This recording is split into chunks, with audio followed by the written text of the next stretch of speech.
नमस्कार। एक नया सियापा पड़ गया है। क्या हो गया है? वो ये गया है कि घर पे पैसे बचत वाले ख़त्म हो गए हैं। जो अलमारी में रखे हुए थे ना, बैंक में रखे हुए थे, रोज़मर्रा के खर्चों के अलावा, वो कम होने लग गए हैं।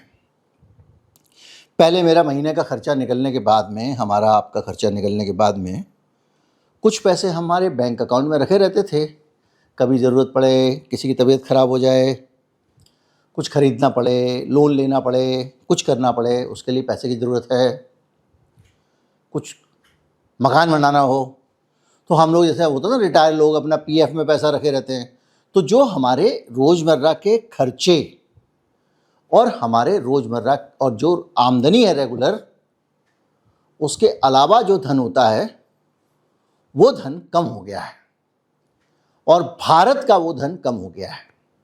हमारे घर में तो हमारी बचत जो बैंक में रहती है वो हमारा हो गया, लेकिन जब इंटरनेशनल लेवल पे जाएंगे और किसी देश के बजट के तौर पे जाएंगे, तो हमारे घर में जो आमदनी हो रही है, मतलब जितना पैसा बाहर से आ रहा है कमा के, और जितना मतलब कमा के ऐसे आ रहा है, हम माल भेज रहे हैं या फिर हमारे काम करने वाले लोग वहाँ से कमा के भेज रहे हैं, या फिर सरकार लोन ले लेती है, विदेशी लोन। तो जो आ रहा है और जो जा रहा है उसमें फ़र्क पड़ गया है, तो आपकी बचत के पैसे खर्च हो रहे हैं। और यहीं से कहानी शुरू होती है भारत के एक नए सरदर्द की। इस सरदर्द में हमारा देश अब बचत के एक नए प्रकार के संकट में पड़ गया है। ये संकट क्या है, इसको हम इस पे बात करेंगे, समझने की कोशिश करेंगे कि हम किस जगह पे खड़े हैं और मेरे देश की सरकार ने इस देश को बेहतर जगह पे रखा है या कमज़ोर जगह पे रखा है। मैं हूं गिरिजेश वशिष्ठ, आप देख रहे हैं नॉकिंग न्यूज़ का यूट्यूब चैनल।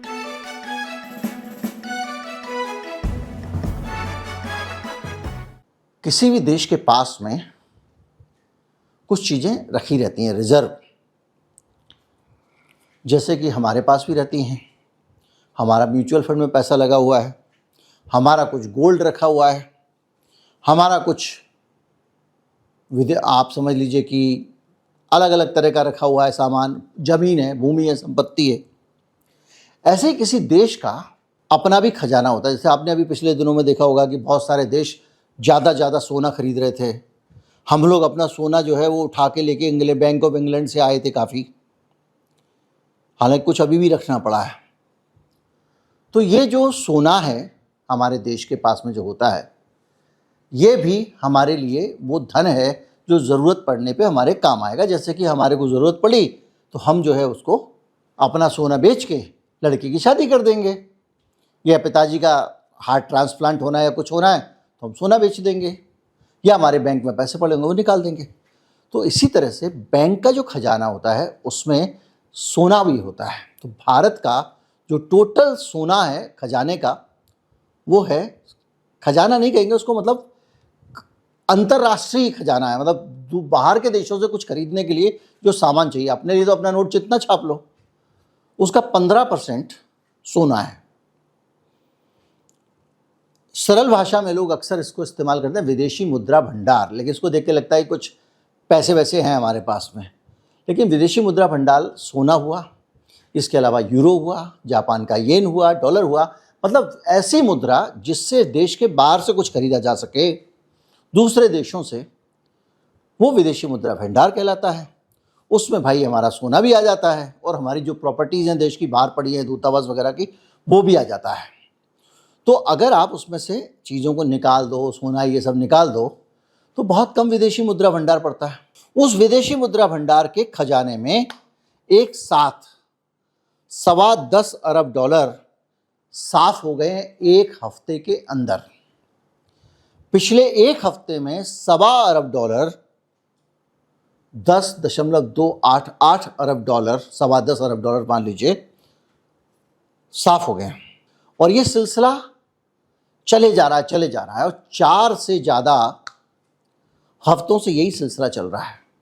मोटा मोटा एवरेज आप निकाल लो तो 40 अरब डॉलर विदेशी मुद्रा भंडार से भारत के कम हो गए हैं, और अभी भी हमारे पास 688 अरब डॉलर का विदेशी मुद्रा भंडार है।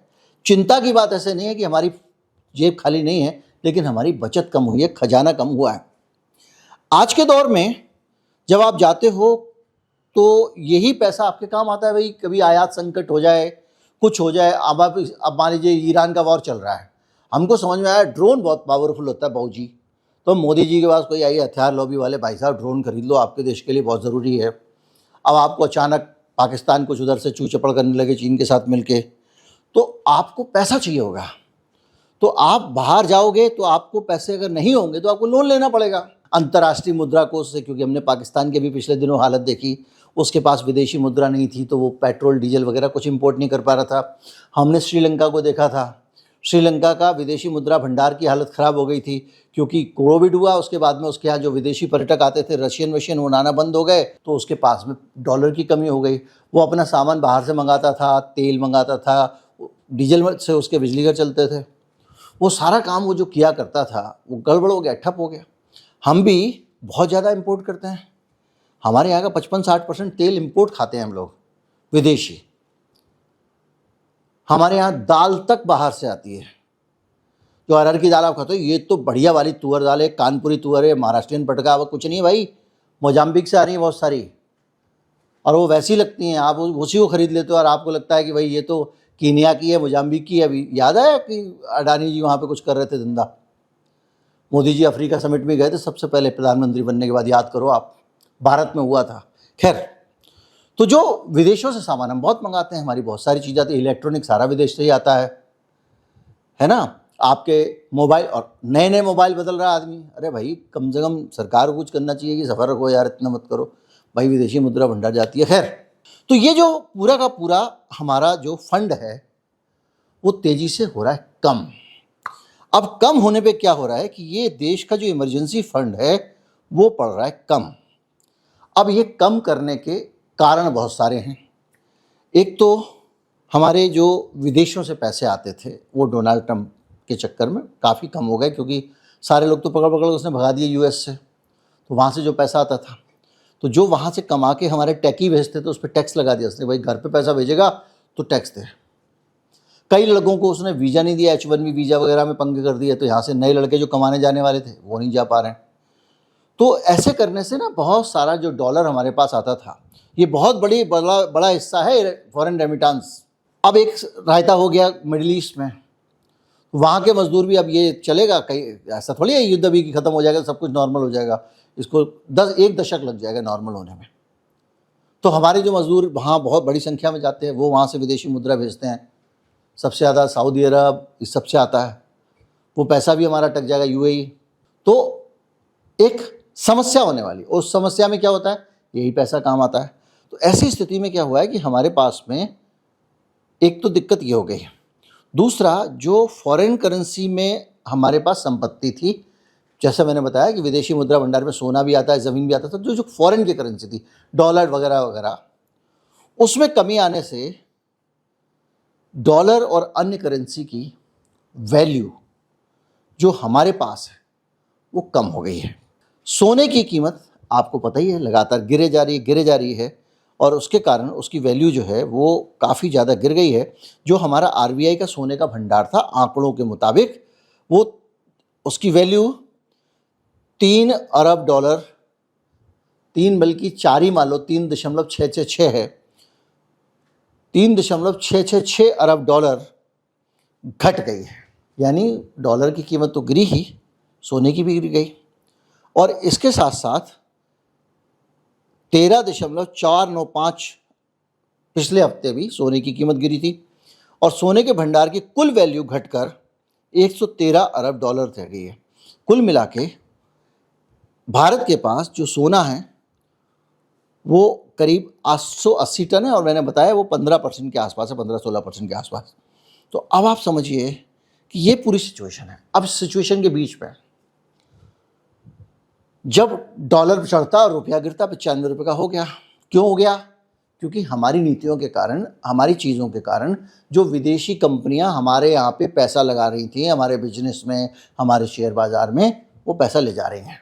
मैंने आपको बताया था रिकॉर्ड पैसा निकाल रही हैं। जब पैसे की डिमांड बढ़ेगी, किसकी? डॉलर की, क्योंकि यहाँ से पैसा निकाल के जा रही हैं, तो क्या करेंगे, यहाँ का जो रुपया है उसका शेयर तो रुपए में बिकेगा, फिर रुपए में बिकेगा और पैसा ले जाना तो डॉलर में बदल के ले जाएगी, तो डॉलर की डिमांड बढ़ जाएगी, तो दाम बढ़ गया। तो जब डॉलर का दाम बढ़ता है तो सरकार को टेंशन ये होती है कि यार, एक तो प्रधानमंत्री की नाक कटती है, ऐसा कुछ बोला था मोदी जी ने, चलो कोई नहीं, वो नाक बचा लेंगे। पर ये जो माल बाहर से आ रहा है, डॉलर महंगा हुआ तो वो सब भी महंगा मिलेगा, खाना पीना उठना बैठना सब महंगा हो जाएगा। अब आप सोचो ना, पिछली बार 80 रुपये का डॉलर था, 95 का हो गया, यानी जो 80 रुपये की चीज़ थी वो 95 की पड़ रही है। 15 रुपये तो दाम उसका वैसे ही बढ़ गया जो बाहर से आ रही है। बड़ी सिंपल सी बात है ये तो क्या करती है आरबीआई को, लगता है यार ज़्यादा घट जाएगा तो हाहाकार हो जाएगा, जनता विद्रोह पे आ जाएगी, फिर इलेक्शन में ही वोट लेने जाना पड़ता है, तो इलेक्शन में पब्लिक मारेगी पकड़ के, महंगाई हो गई मोदी जी के राज में, सिलेंडर नहीं मिल रहा, मोदी जी बोल रहा था ना एक आदमी, ये मोदी जी यात्रा लेके निकल रहे थे, तो ऐसी सिचुएशन में क्या करते हैं फिर ये क्या करते हैं कि अपना डॉलर जो विदेशी मुद्रा भंडार में रखा हुआ है उसको बेच के रुपया खरीदते हैं। भैया ये ले लो डॉलर, हमको रुपए दे दो। तो भाई इंटरनेशनल मार्केट में अच्छा रुपया बिक रहा है, रुपए की डिमांड बढ़ रही है, तो रुपए का दाम, जिसकी डिमांड बढ़ती है उसका दाम बढ़ जाता है, तो उससे क्या होता है, डॉलर का दाम थोड़ा कमज़ोर हो जाता है, हम खुश हो जाते हैं, देखा 95 से 94 आ गया, तो आरबीआई डॉलर निकालती है। तो ये भी हमारा विदेशी मुद्रा भंडार को कम कर रहा है।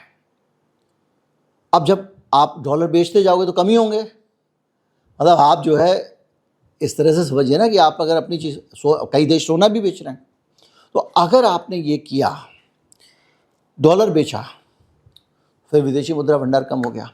अब इस सरकार को पूरा विश्वास है कि आगे जाके भी डॉलर गिरेगा।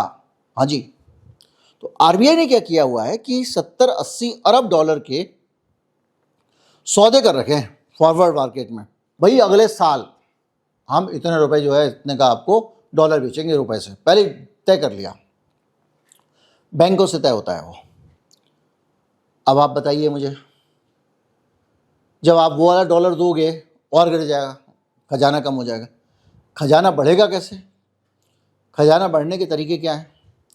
या तो हमारा माल विदेशों में बिके, बिकने के चांसेस दिख रहे हैं आपको, अभी के हालात में तो कुछ एक्सपोर्ट हो नहीं रहा नया, और जो एक्सपोर्ट होता भी है वो ऐसा होता है कि 10 रुपये का माल बाहर से आया, उस 10.25 का किया, बेच दिया, चवन्नी कमाई और 75 पैसे टैक्स से बचा लिए मोदी जी की कृपा से। हाँ भाई, मेक इन इंडिया, टैक्स बचा लिया। तो उससे जब भारत से वैल्यू एडिशन ही नहीं होगा तो पैसा बाजार में कैसे आएगा? हमारे जो मजदूर काम करते हैं, मैंने वीडियो बनाया था एप्पल और दूसरी कंपनियों, सैमसंग वगैरह में, उन सब मजदूरों को जो वेतन मिलता है उससे ज़्यादा पैसे का सरकार टैक्स पे बेनिफिट दे देती है। अगर उनको सीधे, और नाम क्या होता है, रोज़गार जनरेट हो रहा है, अगर सीधे सीधे वो रोज़गार वालों की जेब में 4-4 लाख रुपए महीने डाल दिए जाएँ तो जो है इसे सस्ता पड़ जाएगा। मैंने पूरा कैलकुलेशन आपको बताया था। तो बाहर माल जा नहीं रहा है, तो ऐसी स्थिति में क्या होगा? ऐसी हालत में जब आपके पास में खजाने में पैसा नहीं हो, वक्त ज़रूरत के लिए पैसा ना हो, आमदनी कम हो, खर्चा ज़्यादा हो, आदमी अठन्नी खर्चा रुपया, यानी डॉलर हमको ज़्यादा चाहिए क्योंकि महंगा सामान हो गया, तो आप क्या करोगे? आप कर्जा लोगे। और इसी तरह से लगातार भारत के ऊपर कर्ज बढ़ता जा रहा है, और 4 गुना कर्ज हो गया है मोदी जी जब से आए थे तब से। और कर्ज बढ़ने से पता है क्या होता है? सरकार अभी बजट बनाएगी, सरलता से समझिए इस बात को, सरकार बनाएगी बजट, बजट में उसके लिखा होता है कि भाई इतना रुपया उसका ब्याज पे खर्च होना है। तो ब्याज किसको देती है? सरकार जो लोन लेती है उस पर ही तो ब्याज दे रही है। तो अगर मान लीजिए 100 रुपये में, अभी जो मोटा मोटा अनुमान है 20 से 25 रुपये के बीच, 20 से 25% पैसा भारत के बजट का, 100 रुपये में 20-25 रुपये हमारे को ब्याज देना पड़ता है। तो भाई जो टैक्स लिया हमारी सरकार ने हमसे, चाहे वो जीएसटी में लिया हो, एक्साइज में लिया हो, इनकम टैक्स में लिया हो, अगर वो 100 रुपये लिया तो वो 100 रुपये जो है वो 75 रुपये हो सकते थे अगर सरकार को वो 25 रुपये कर्जा ना देना होता। कर्जे का ब्याज देना है तभी तो सरकार को 100 चाहिए, वरना तो 75 में देश चल जाता। तो सरकार ऐसे कर्जा लेती जाती है तो टैक्स बढ़ता जाता, तो हम और आप भी उससे सुरक्षित नहीं रहते हैं। तो सिचुएशन को ये समझ लीजिए कि एक हेडलाइन में जो लाइन लिखी होती है कि भैया विदेशी मुद्रा भंडार गिर गया, वो छोटी सी सिंगल कॉलम खबर नहीं है। मेरी और आपकी ज़िंदगी और भविष्य में मेरी ज़िंदगी पर क्या असर पड़ने वाला है, इसका प्रतिबिंब है। हम महंगाई की तरफ जा रहे हैं और महंगाई बढ़ेगी, ये साफ दिखाई दे रहा है। हम बेरोज़गारी की तरफ जा रहे हैं, ये भी साफ दिखाई दे रहा है। और ये भी दिखाई दे रहा है कि अब भारत शायद और कर्जा लेने लगेगा अगर विदेशी मुद्रा भंडार की स्थिति खराब हुई। हालांकि अभी तेजी से गिर रहा है, पर स्थिति उतनी खराब नहीं हुई है। नमस्कार, जय हिंद।